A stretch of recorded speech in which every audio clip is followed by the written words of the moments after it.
ஓம் ஆதிமா சிவசக்தி போற்றி ஓம். ஓம் நமோ நாராயணாய. அனைவருக்கும் வணக்கம்ங்க. உங்கள் அனைவரையும் இந்த 199வது பதிவு திரிகோணேஸ்வரர் கோவில், ஸ்ரீலங்கா மற்றும் திரிகோண சங்கரி லலிதாம்பிகை சக்தி பீடம் என்னும் பதிவில் சந்திப்பதில் மிக்க மகிழ்வடைகிறேன். நான் சித்தர் கீதா, மதுரையில் இருக்கிறேன். நான் 15 ஆண்டுகளாக அம்மன் ஆதிமா சக்தி மற்றும் ஆதிசிவன் மூலமாக சைக்கிக் ரேக்கி எனப்படும் உயரக ரேக்கி சிகிச்சையை செய்து வருகிறேன். செய்வது அனைத்தும் அம்மன் தான். சித்தர் என்று கூறப்படுவதும் அவர்கள்தான். நான் அவர்களின் கருவியாவேன். எவ்வாறு செய்து வருகிறேன் என்பதை அறிமுக விளக்கம் என்ற குறு வீடியோ மற்றும் ஆரம்பகால பதிவுகளில் நீங்கள் பார்த்து தெரிந்து கொள்ளலாம். குமுதம் பக்தி மற்றும் ஆன்மீகம் இதழ்களில் குணப்படுத்திய வியாதிகள் மற்றும் சைக்கிக் ரேக்கி பற்றிய விவரங்கள் விளம்பரங்களில் தொடர்ந்து வந்து கொண்டுள்ளன. இப்போது நாம் பதிவுக்குள் செல்வோம். தட்சிண கைலாயம் இயற்கை துறைமுகம் அமைந்த இடம். சிவபூஜை செய்ய விரும்பிய தன் தாய்க்காக ராவணன் வாளால் வெட்டிய மலை கொண்டது. தீர்க்க தரிசனம் மூலம் ஏற்கனவே இவ்வூர் பரங்கியரால் பின்னாளில் கையகப்படுத்தப்படும் என்ற விவரம், திரிகோண மூல பிந்துவில் உள்ள லலிதாம்பிகை இருப்பிடம், தேவார பாடல் பெற்ற ஸ்தலம் என பல்வேறு பெருமைகளை கொண்ட முப்புறமும் கடலால் சூழப்பட்ட திருகோணமலை இலங்கையின் வடகிழக்கே அமைந்துள்ள ஊர் ஆகும். இலங்கையில் புகழ்பெற்ற பஞ்ச ஈஸ்வரர் திருத்தலங்களில் ஒன்றும் ஆகும். மற்றையவை விவரம் அடுத்து வரப்போகும் பதிவுகளில் நாம் பார்ப்போம். 7ஆம் நூற்றாண்டில் வாழ்ந்த திருஞான சம்பந்தர் தான் பாடிய 10 பாடல்களுள் ஒன்றில் என்ன கூறியிருக்கிறார் என்று பார்ப்போம். 3ஆம் திருமுறை 1327ஆம் பாடலாக வருகிறது. இது: எடுத்தவன் தருக்கை அளித்தவர், விரலால் ஏத்திட ஆத்தமாம் பேரு, தொடுத்தவர் செல்வம் தோன்றிய, பிறப்பும் இறப்பும் அறியாதவர், வேள்வி தடுத்தவர், வனப்பால் வைத்தோர், தன்னருட் பெருமை வாழ்வும் கொடுத்தவர், விரும்பும் பெரும் புகழாளர், கோணமா மலை அமர்ந்தாரே என்று பாடுகிறார். இதன் பொருளாவது, ஈசன் கைலையை எடுத்த ராவணனது செருக்கை திருப்பாத விரலால் அழித்து அவன் ஏத்தி போற்ற அன்பு மிகுந்த நிலையில் விருப்பத்துடன் வாழும் வாழ்நாளும் அருளியவர், தட்சன் வேள்வியை தடுத்தவர், வனப்பு மிகுந்த உமாதேவியை தன் இடப்பாகம் வைத்தவர், பெருமையுடன் தனது புகழை கூறும் அடியவர்களுக்கு அருள் புரியும் அப்பெருமான் கோணமலையில் வீற்றிருப்பவர் என்பது ஆகும். அலைகள் வாயிலாக பொன்னும் சிப்பியும் மணியும் சேர்க்கும் மல்லிகை, மாதவி, புன்னை, வேங்கை, செம்பருத்தி, செண்பகம், முல்லைவனம் நிறைந்த கோயிலும் சுனையும் கடலும் சூழ்ந்த கோணமாமலையில் வீற்றிருப்பவர் என்றும் பிற பாடல்களில் அவர் பாடுகிறார். இத்தகைய சிறப்பும் செழிப்பும் மிக்க திரிகோணமலையில் 7ஆம் நூற்றாண்டில் சோழ மன்னன் மனு மாணிக்கராசா கட்டிய கோவிலை பின்னர் ஆண்ட ஈழ மன்னரான குலக்கோட்ட மகாராஜா விரிவாக்கம் செய்தார். ஆனால் அவர் அப்போது கட்டிய கோவிலின் வரைபடம் 1624ஆம் ஆண்டு அக்கோவிலை இடித்த போர்ச்சுகீசிய தளபதி கொன்ரன்சன் டீசாவால் இடிப்பதற்கு முன் வரையப்பட்டு போர்ச்சுகலுக்கு அனுப்பப்பட்டது. அத்துடன் ஒரு பழங்கால கல்வெட்டின் வரைபடமும் அனுப்பி வைத்தான். அது பின்னாளில் போர்ச்சுகலில் உள்ள அஜுடா நூலகத்தில் கண்டெடுக்கப்பட்டது. அதைத்தான் தாங்கள் இப்பொழுது காண்கிறீர்கள்.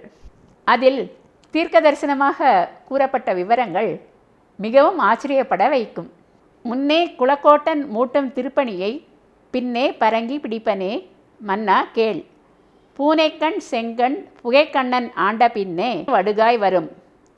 அவ்வாறே குலக்கோட்டன் செய்த திருப்பணியை தடுத்து குலைக்க ஒல்லாந்தர், அதாவது டச்சுக்காரர், ஆங்கிலேயர், போர்ச்சுகீசியர் மற்றும் பிரெஞ்சுக்காரர்கள் ஆட்சிக்கு உட்பட்ட திரிகோணமலையில் போர்ச்சுகீசியர் கோவிலை இடிக்கும்போது மறைத்து வைக்கப்பட்ட விக்கிரகங்கள் ஆங்கிலேயர் 1948ஆம் ஆண்டு ஸ்ரீலங்காவுக்கு சுதந்திரம் அளித்த பின்னர் 1950ஆம் ஆண்டு தோண்டும் போது கண்டெடுக்கப்பட்டு மீண்டும் திருக்கோவிலானது எழுப்பப்படுகிறது.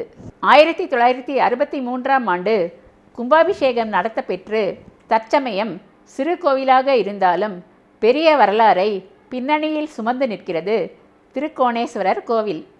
முன்னொரு காலத்தில் வாயு பகவானுக்கும் ஆதிசேஷனுக்கும் தங்களுக்குள் யார் பெரியவர் என்று எழுந்த சண்டையில் வாயு பகவானால் மேருமலை என்று அப்போது அழைக்கப்பட்ட இமயமலையில் இருந்து பீத்து எரியப்பட்ட 3 துண்டங்களில் ஒன்று இலங்கையில் விழுந்தது.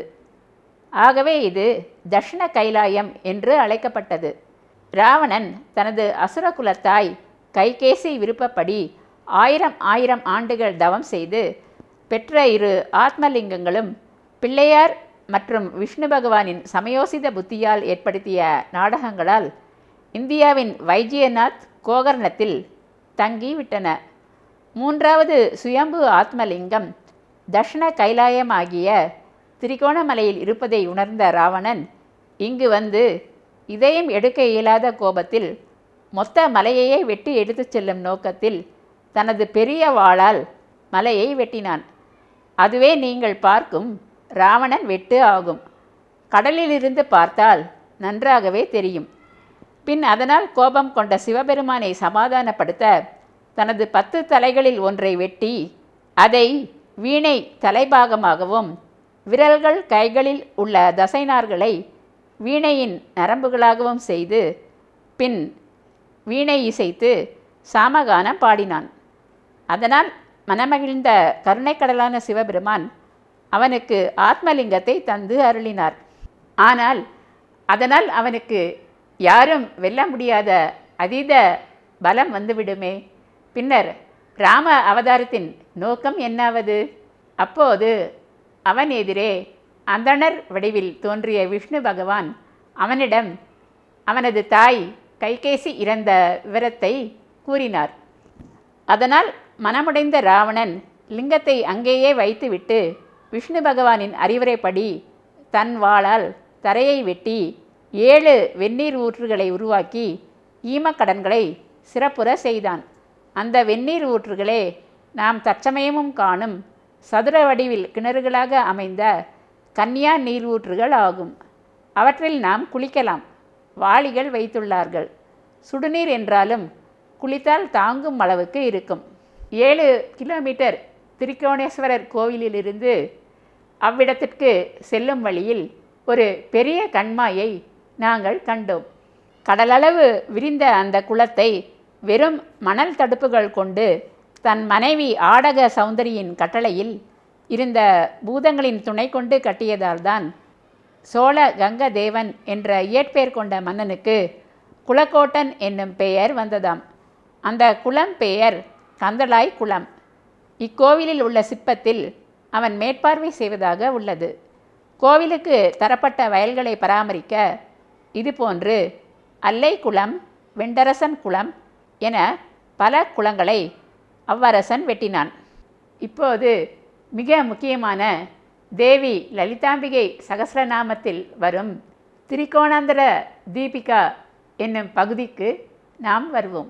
தட்சன் யாகத்தில் தீக்குளித்து மாண்ட சதிதேவியின் உடலை விஷ்ணு பகவான் அவர் உடலை தூக்கி கொண்டு ஆவேச நடனமாடிய சிவபெருமானை தடுக்க வேண்டி 51 துண்டங்களாக்கி அவையே 51 சக்தி பீடங்கள் ஆனது அல்லவா? அதில் தேவியின் இடுப்பு பகுதி விழுந்த இடம் இங்குள்ள சங்கரி பீடம் ஆகும். ஆதிசங்கரர் எழுதிய அஷ்டதச சக்தி பீட வரலாற்றிலும் 18 சக்தி பீடங்களில் ஒன்றாக இது வருகிறது. லங்காயாம் சாங்கரி தேவி காமாட்சி காஞ்சி காபுரே என்று பாடல் வரும். லலிதா சகஸ்ரநாமத்திலும் 557, 597 ஸ்லோகங்களில் வரும் மூல திரிகோணத்தில் பிந்தாக இருப்பவளும் இந்த லலிதாம்பிகையே. மூலாதார பத்மத்தினுடைய கர்ணிகையின் நடுவில் திரிகோணம் இருக்கிறது. அதிலுள்ள அக்னி மண்டலமான ஜோதியே ஸ்ரீவித்யான அன்னையின் பிரதம கூடம். அதோடு அம்மன் உருவற்று அக்னி மண்டலத்தில் தீபம் போல் இருந்து குண்டலினி சக்தியை விளங்கச் செய்கிறாள். இது குறித்து சமஸ்கிருத பண்டிட் திருமதி சுபஸ்ரீ அவர்கள் விளக்க கேட்போம். திரிகோணமலை என்பது முக்கோணங்களால் உள்ள கடலின் நடுவில் உள்ள ஒரு மலை. திரிகோணமலை. இதையே லங்காயாம் சாங்கரி தேவி என்று ஆதிசங்கரர் குறிப்பிட்டுள்ளார். அந்த முக்கோண மலையின் நடுவில் அம்பாள் சாங்கரி தேவி வீற்றிருப்பதாக கூறப்பட்டுள்ளது. திரிகோணாந்திர தீபிகா, அந்த முக்கோணத்தின் நடுவில் வீற்றிருப்பவள் என்றும் கூறலாம். இப்படிப்பட்ட பெருமைமிகு கோவிலில் உள்ள அழகிய சிற்பங்களை நாம் தற்சமயம் பார்ப்போம். 3 பக்கமும் கடலால் சூழப்பட்ட இங்குதான் நீங்கள் தற்சமயம் காணும் சிவபெருமான் பிட்டுக்கு மண் சுமந்து அடி வாங்கியது, மார்க்கண்டேயர் கதை, திருஞான சம்பந்தர் சிவ வழிபாடு ஆகியவை சிலைகளாக உள்ளன. வெளியே பிரம்மாண்டமான சிவபெருமான் அமர்ந்த நிலையில் காட்சி அருளுகிறார். அருகே பிரம்மா, விஷ்ணு போன்றோர் சிலைகளும் உண்டு. இப்போது கோபுர வாசல் வழியாக கோவிலுக்குள் செல்வோம். உள்ளே சென்றதும் திரும்பினால் இடதுபுறம் சூரியன், சந்தான கோபாலன் சிலைகளும், வலதுபுறம் வைரவன், நாகதம்பிரான், சந்திரன் சிலைகளும் காட்சி தருகின்றன. பிரகாரத்தின் இடதுபுறம் 4வர் சன்னதியுடன் சேக்கிலாரும் இணைந்து காட்சி அருளுகிறார். பின்னர் நடராஜர் சன்னதி, சங்கரி பீடம் உள்ளது. சங்கரி அன்னை இங்கு திருக்கோணேஸ்வரர் மூலவரின் மனைவியாக மாதுமை அம்மன் என்ற திருப்பெயரும் கொண்டு உள்ளார்கள். பின்னர் பிரகாரத்தில் உள்ள சிற்பங்களில் பிள்ளையார் காகம் உருவில் அகத்திய முனிவரின் கமண்டலத்தை தட்டிவிடுவதையும் அவருடன் உரையாடுவதையும் காணலாம். 1000 ஆண்டுகளுக்கு முன் அகத்திய முனிவர் இங்கு வந்து கோணேஸ்வரரை தரிசித்து சென்றுள்ளார். ராவணனுடன் அவரது வீணை போட்டி சிற்பமும் உண்டு. முருகர் தந்தைக்கு உபதேசம் செய்ததும் பிரம்மாவை சிறையில் அடைத்ததும் சிற்பங்களாக உள்ளன. குளக்காட்டு மன்னன் குளம் வெட்டுவதை மேற்பார்வை பார்ப்பது, சிவபெருமான் ஆஞ்சநேயருக்கு தரிசனம் அளிப்பது இவற்றையும் காணலாம். முருகருக்கு தனி சன்னதி உண்டு. 6 கார்த்திகை பெண்கள் முருகரை வளர்க்கும் சிற்பங்கள் உண்டு. நவகிரக சன்னதி உண்டு. உற்சவ மூர்த்திகளை பூஜை நேரம் மட்டுமே காண இயலும். ராவண வெட்டு சிற்பத்தையும் காணலாம். ராவணனை ஏமாற்றி லிங்கம் வாங்கும் பிள்ளையார் விஷ்ணு பகவானை தரிசனம் செய்யுங்கள். மூலவர் சன்னதியில் சுயம்பு ஆத்மலிங்க கோணேஸ்வரர் தரிசனம் அருளுகிறார். முக்கோண திரிகடல் சூழ ராவணன் கம்பீரமாக சிவனாரை வணங்கி வெளியே நின்று கொண்டிருப்பதை பாருங்கள். மான்கள் கோவிலுக்குள் வெளிப்பிரகாரத்திற்கு உணவுண்ண வருகின்றன. அர்ச்சகர் அவற்றுக்கு உணவு வைக்கிறார். கொம்புகளை பிடித்தாலும் அவை அமைதியாக உள்ளன. கண்டெடுக்கப்பட்ட லட்சுமி நாராயணரை தரிசனம் செய்யுங்கள். இங்கிருந்து சுற்றுலா பயணிகளுக்கு படகு சவாரியும் செல்கின்றது. மயில்களும் அதிகம் உண்டு. அப்பர் சுந்தரர் போன்றோர் இங்கு அக்காலம் நினைத்தாலும் வர இயலாத காரணத்தால் வைப்புத்தலமாக தெக்கார மாகோணத்தானே என்றும் திருமாந்துரையாய் மாகோணத்தானே என்றும் பாடி உள்ளனர். சேக்கிலார் அருணகிரிநாதரும் அருமையான பாடல்களை பாடி துதித்து உள்ளனர். சிலப்பதிகார கண்ணகி வழக்குரை காதையில் இளங்கோ அடிகள் மறையோர்கள் கோணைநாதர் திருப்பூசை வெகு காலம் செய்யும் நாள் மாந்தளிர் போல் மேனியுடை பரங்கி வந்து மகா கோணை பழியளிக்க வரும் நாளில் என்று வெள்ளையர் வந்து கோணேஸ்வரர் கோவிலை இடிப்பதை தீர்க்க தரிசனமாக கூறியுள்ளார். யாழ்ப்பாண மாலையிலும் இவ்வாறே வந்துள்ளது. யார் என்ன கேடு செய்தாலும் பரம ஆத்மாவின் இருப்பிட உறைவிடமான ஆத்மநாதர் இருக்கும் இடத்தை யாரால் என்ன செய்ய இயலும்? வெளிப்படும் காலம் வரை பொறுத்த அவர் சமயம் வரும்போது வெளிவந்தே தீருவார். அப்போது அவரை தரிசிக்க செல்லும் ஆத்மாக்களும் நிஷ்கலங்கம் அடைந்து ஆத்ம ஞானமும் சங்கரி மாதுமை அம்மனின் ஜோதி தரிசனமும் ஒருங்கே காண பெறுவர். இப்பதிவை இத்துடன் நாம் நிறைவு செய்து கொள்வோம். சப்ஸ்கிரைப் செய்யாதவர்கள் அவசியம் செய்யுமாறு கேட்டுக்கொள்கிறேன். மேலும் கேஸ் விஷயமாக என்னை சந்திக்க விரும்புபவர்கள் கீழே வரும் தொலைபேசி எண் 0452420851 என்ற தொலைபேசி எண்ணில் தொடர்பு கொள்ளுமாறு கேட்டுக்கொள்கிறேன். லைக்கும் போட்டு உற்சாகப்படுத்தலாம். கமெண்ட்ஸிலும் தங்கள் கருத்தினை தெரிவிக்கலாம். இதுவரை பொறுமையாக பார்த்த உங்கள் அனைவருக்கும் எனது மனமார்ந்த நன்றிகள். வணக்கம்.